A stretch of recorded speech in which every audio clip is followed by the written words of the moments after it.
Welcome to Think Big with Dan and Qasim. Join hosts Dan Melnick and Qasim Masood as they explore big ideas, limitless possibilities, and engage with visionaries, entrepreneurs, and thought leaders who dare to dream big, get inspired, motivated, and find practical tips for personal growth. Think big, dream bigger, and ignite your potential.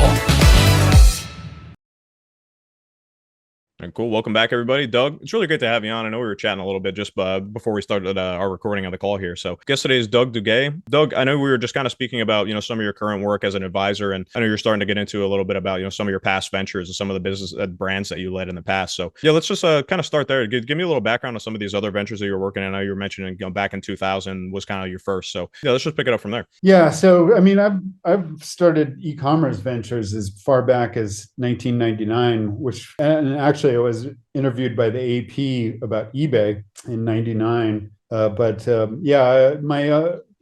then I would start websites and stuff like that. My main thing has been apparel and cycling clothing. And my biggest to date business was started in 2002, selling bicycle clothing. Became a multi-million-dollar business. And as I was saying to you earlier, search engine optimization was really important back then. Now, actually, this was before Google even had AdWords. So by being a trusted source, by getting links from other websites, you could actually get to the top of Google rankings. And now, as we said, everything gets pushed down so far. Google wants to keep you on their page unless you're paying for advertising for, the revenue. So right now, I heard a statistic recently that 70% of all Google searches stay on the page, whereas in the past, people were directed to other page. So, SEO and all the old traditional marketing has kind of gone out the window in a lot of ways. And now you have to be very creative in order to get to the top to get new customers and to excel in e-commerce. What do you think that is? I mean, you mentioned people stay on the page. You think people are like just generally Googling, looking for just like really baseline information from like what actually comes up in the search results and not even clicking into something? Yeah, well, as I said, they create these knowledge panels at the top, right? And that's designed. Oh, that's true. Yeah. Yeah. I mean, you'll notice, I don't know if everyone has the same experience that I do in Google, but they said, I was offered something about AI generating results. And so there's a massive knowledge panel at the top about, say you're looking up flowers, you'll have about 2 paragraphs about flowers, and then maybe there's a YouTube link and all the questions too, like the common questions related to that search that go down. Yeah, no, that's so true. Now that you say that, I'm like, I definitely do that too. That's like pretty much where the lane that I stay in, unless I'm like looking for a website specifically. When I'm just looking for info, it usually does a pretty good job of just having it on the face of the search page. Yeah, that's intentional. They want to keep you there, and they want. That's so fascinating. Yeah. Yeah, and then they want you to obviously, Google is pretty amazing. The fact that they're both an advertiser and a news they essentially all the results. I mean, if you think about it, I work with a massage therapist down here in Mexico, and there's so many different opportunities where they can make money. Whether it's 50 cents here, $1.50 there. Google has got a pretty amazing thing. And I'm sure, they have a pretty big lobbying arm. So, they make sure that they're just ahead of being in trouble for anti-competitive behavior. So antitrust. Right. No, it is. It's so fascinating. And it's one of the biggest, pain points that I obviously hear from, a lot of CPG brands that come on the podcast is just trying to figure out how to optimize for, Google advertising or just your SEO or honestly on any platform. I mean, it's constantly changing. And I think that's probably intentional too. It almost seems like, to keep those things, a little bit, out of touch, or to make it not super easy to keep people on the Google page and not even click through. So that's a really fascinating take on that. And I mean, it's just like in my own anecdotal evidence, the thing about my own experience there is so true. I've never had anybody bring that up. That's really fascinating. They actually used to publish what people would search for. You would actually be able to see actual numbers. Hmm. And probably 10, 12 or more years ago, they actually cut that out. And they said it was because of privacy reasons. So, Like, what would they show? Like, they would show like the most searched things any given day or time, or like the most yeah, so searched terms. Yeah. my big keyword was cycling jerseys. So, as for instance, during any given month, random number, 10,000 people would search for it. And you could actually see that data. So you could gear your campaigns towards that. But they eliminated that because of privacy or That's they wanted to fascinating. make So, more money. yeah, right. And then I know you mentioned that you obviously do work in this space. You're running ads as a consultant for different companies now. And how do you kind of grapple with that? I mean, knowing that this is out there, knowing that this is happening. I mean, what kind of steps do you take to try to like circumvent these things that go on the Google page to still make it effective? Well, so my philosophy, so I 100% gear my ads, and of course I play in the realm of consumer products. So I play in the in the playground of dominating the space, dominating the top search results. So, for instance, a company I was working with last year, especially during the fourth quarter, and the Google shopping results at the top of the page, I'd have 3 or 4 different listings shown up. So, so I would create a Performance Max campaign. And then I would also, on top of that, have a bunch of Google Shopping campaigns that would compete with my keywords themselves. Performance Max tended to be the biggest converter. At the time, I was getting about a 4 or 5 to 1. For every dollar spent, I would get 5 back. So That's really high. I mean, as I'm sure and like across the industry, that's pretty impressive. So I was talking to someone yesterday that they said they spent $3,000 in Google AdWords and got $100,000 in return. wow. Yeah. That needs to be studied and published to be replicated. I mean, that's crazy. Yeah. Yeah. And so she was like hesitant to even increase that number. And I was like, even if you triple it, you still, and you get no additional sales, you still have 100,000, you're still getting a good return on investment. So I was just blown away by that one. Yeah, no, that's fascinating. And how did you kind of have obviously you're doing work for, as a consultant for maybe some different businesses now, but when you had your own businesses in the past, how did you kind of utilize some of these strategies in your own businesses? I know it was, when was the last, and I'm curious to hear your last venture too, what that kind of exit process was like, because most of the people that come on, obviously, ongoing venture projects are still working in. And I think it's a really interesting side of the business as like an end goal for any like entrepreneurs and maybe listening, which most of our listeners are. I don't get to hear a lot of like from that perspective of exiting businesses. So I'm curious to hear your thoughts on that too. Yeah, they're not always the glamorous stories. One more recent one in 2020 during COVID, I was working with a manufacturer who kind of they had purchased a business and they had inherited a ton of B stock. And so with that particular venture, I would buy lots of B stock. It's on my LinkedIn profile, so that was, like I said, during COVID. So obviously we had all of our challenges with COVID. And in that particular one, I started in February of 2020, which is right before COVID. By the end of December, I had scaled it to almost 400,000 in that particular one. And basically I did a good job and I ran out of stock in that particular instance, B stock. And that actually, I was able to bank a bunch of money from that and live on that for a number of years from that experience. So, and here and there, I got consulting things. More realistically, I'm looking for, I want to, have a business where I can take it from, $1 million, 2 million, to 5 million, to scale that to 10 to $20 million.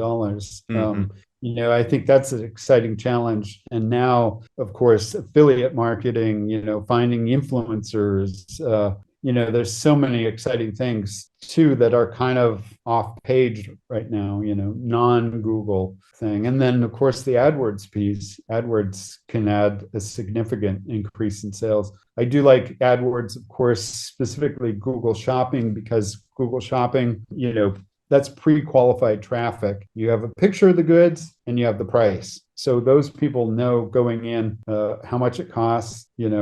Basically, when you get them on the page, you just have to convince them that you're a reliable business and that you actually will follow through on your products. Right. And it's interesting because like whenever you put in a search term that is like, if it's a product, the second or third recommended search term is probably going to be whatever product you just typed, and then the words for sale, which takes you right to the shopping tab on Google already just for putting that in. Yeah, that's really interesting. And yeah, and I mean, obviously, like your traditional channels of like doing Google and SEO, I mean, it's always going to be necessary. And I think coupled with some of the new, I mean, they're not really newer anymore, but I mean, just like continuously growing social media channels and influencer partnerships and things like that. I mean, coupled with those, I mean, obviously is, the omni-channel marketing approach nowadays, especially if you're marketing to, a younger generation, which a lot of, I think, newer like CPG brands are, trying to do things sustainably and, healthier and having good labels on their stuff is like, that's something that I think is something that definitely appeals to the younger Gen Z and younger millennial generation, and that I think that's where most of their eye traffic and interest traffic is on social media. And whether or not they come right from social media to your website, even though there's a link, is here nor there. But somebody may remember your product, look it up, and then that's where all that stuff kicks in. So yeah, no, it's super interesting. Yeah. The statistic, of course, that I've heard is, it takes 7 touches to get someone to buy, right? Right. Mm-hmm. Right. And so that's where your omni-channel strategy is really important, of course. Exactly. Yeah. And, people obviously exist across channels too. I mean, almost everybody has a Facebook, TikTok, and Instagram. And then Snapchat is another fun one. That's not something that I've ever done any work in as far as advertising, or that's entirely foreign to me. But that's another one I know is has a huge, advertising presence in the past few years too. Have you done anything with that ever on Snapchat? Is Snapchat still relevant? Yeah, I would say so. Yeah. Is it? I haven't heard as much lately about, I think everyone's crazy about TikTok nowadays. So yeah, I think they're making a ton of ad revenue. I mean, I open my Snapchat. I mean, there's a whole feed like, and almost any other social media these days. I mean, it obviously has the same functionality of like, sharing with your friends and like, your messages and stuff. But if you go to like the explore page, it's like the explore page anywhere else. It's like, there's ads on every 2 like short clip videos you watch. There's a 60-second ad that you can't skip. And yeah, but it's really interesting. I don't see a lot of real products on there. It's mostly like service based or like follower campaigns for other platforms, which is really interesting on Snapchat too. But I would say it's definitely relevant. I think, yeah. And they're independent, which is interesting too. They're on one of the last ones I have not gotten purchased by like Meta or ByteDance yet. Yeah. So yeah. Well, Meta probably hasn't seen the value of it. Maybe. I think they've made them offers. Snapchat has like made this big like PR campaign about like, we're never going to sell like these other companies like do not like value your privacy, so they say. And that's always been their biggest thing is with like, not even data privacy, but just user privacy within the platform. They have all these protections with like, if you screenshot somebody sends you, there's basically, unless you're taking a picture of your phone with another phone, there's really no way to circumvent it. You can always see when somebody opens your stuff. Yeah, you can set it so that the messages delete right after you close the conversation. Yeah, so I think they just make a big like PR messaging about those types of things and feel like if they sold that wouldn't be upheld, or at least is like their messaging to everybody. So yeah, Snapchat's been a really interesting one, I think, in the past few years, and it's changed a lot in the past couple of years too. There's definitely been a huge ad presence build up in the past, probably even less than 2 years, I would say. So it's an interesting one. Not something I've really dabbled in ever, but yeah, they're definitely interesting as like an alternative to the more traditional social media channels for sure. Have you set up people with TikTok shops yet? I know I've not set up anybody on TikTok shop. It's definitely something that a lot of the people that we work with already have set up themselves and have had some success. So the general consensus that I get from that is like, it's like everything on TikTok. You go viral, you get 100 million views on a video, and then like, you're just gone basically. I mean, unless some people get lucky and they continue to have, like virality on there, but most of what happens on TikTok is very fleeting, whether it's on the shop or whether it's your actual content posting it can be very fleeting. So I think there's still a lot of volatility there, but I mean, I've definitely seen people scale extremely fast through TikTok shop. So there's definitely a lot of value there for sure. It's so new that there's probably not a lot of competition there too. Yeah. Yeah. And they do great promos. Like I think TikTok is themselves, giving 20% off for anybody who makes their first purchase on TikTok shop. And it has nothing to do with the products. They're just subsidizing that completely themselves. Yeah. Yeah, that's been an interesting one. Have you at all with TikTok shop? I've done some. I have a person that I work with. She does. She's got actually some really cool stuff. She's making these tights for women that are really outstanding looking stuff. And we explored the possibility of a TikTok shop, but she has too long of a lead time for her products. So, Mm. but I attended a webinar, of course, and it was kind of watching so slow. It was like watching paint dry. But, for someone who set up, I've set up on Amazon, I've set up on, eBay, obviously early on. I've set up on so many different platforms that, if you have half a brain, you can figure it out pretty quickly. Yeah. And I think a lot of the value on TikTok, at least, is also in that if you work with an influencer or an affiliate partner on TikTok, and because they have TikTok Shop, then not having to leave the app to a browser page is huge to be able to do that. I think is like one of the biggest things. It just all connects really smoothly within the app itself. If somebody has like a post link, it's just super smooth. So I'm not surprised the success that they've had there for that reason. I think that's probably one of the biggest drivers, more than anything else. Yeah, for sure. Yeah, I mean, Facebook, I don't think Facebook's done a great job of getting people to buy on their website, but certainly the company I was managing last year, we had a fair share of revenue from Facebook, but not a ton. Yeah, and I think I think the Facebook Marketplace name has also just I think become synonymous with more of like a local buying and selling than it has like a real Yeah, marketplace for original products like TikTok Shop has. I think they just absolutely. existed that way for too long now.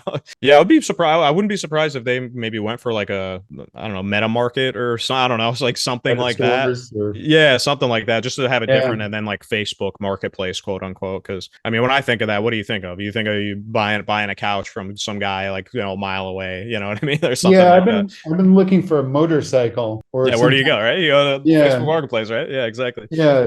So Hmm. that's but I want to, I want to buy something fairly inexpensive, and I don't want to buy a new one, and that's why I shop at Facebook. Sometimes I, like to see what's out there, but you generally don't see anything new at all. Yeah, no, definitely not. I mean, if it does exist, I certainly haven't seen it. So yeah, it's really fascinating. It really is. It's a really fun space to work in. There's a lot changing on a like almost daily to weekly to quarterly basis now, and it's fun to stay up with those things because if you do, it's almost like an immediate advantage because most people are not going to be that on top of it. So I think it presents a lot of opportunities to differentiate yourself as a marketer to just like just be on top of the algorithmic changes and all the things that go on socials and even on Google and all those different platforms. So it's definitely fun. It keeps it fresh, and yeah. One of the things that as a digital marketer, you have to be is just creative. I mean, you Yep. can't get away with doing the same thing over and over again. Yeah, there's no silver bullets. That's the thing is that's what I like to tell everybody that I work with is, it takes